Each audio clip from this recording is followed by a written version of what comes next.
Tas arī šoreiz viss. Uz redzēšanos sakām mēs. Ilze Aldre. Raidis Kalniņš.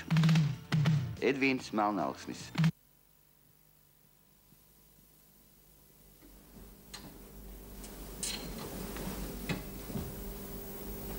Ak, tā Miedziņš nenāk? Nenāk. Aha. Un kāpēc nenāk? Tāpēc, ka neviens nav izstāstījis man pasaciņu. Ak, tu gribi pasaciņu, ko? Protams, ja tu zini. Un kāda tevi sauc?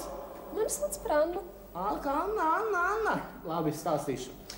Reiz dzīvoja vecītis ar vecinīti. Nē, es negribu par vecīšiem. Ja? Nu, tad vienam tēvam bija 3 dēli. To es zinu, tā ir briesmīga. Arī zini.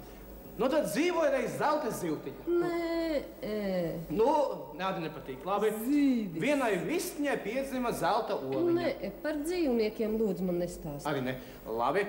Viena tantiņa atrada kaimiņu kāpostos puisīti īkstīti. Labi, jā, atrada, zinu. Nu, labi. Vienai mammai bija skaista meitenīte. Jā, viņu sauc par sarkangalvīti, viņa apēd vilks. Un Viss. mednieks viņus izglāba. Paklau Miedziņu. Nu. Tu taču neiemācījies nevienu jaunu pasaciņu. Mīļo Miedziņu, ej gulēt. Un jums arī nenāk Miedziņš? Nu, labi. Tad es jums visiem izstāstīšu vienu skaistu, jauku, mīļu pasaciņu.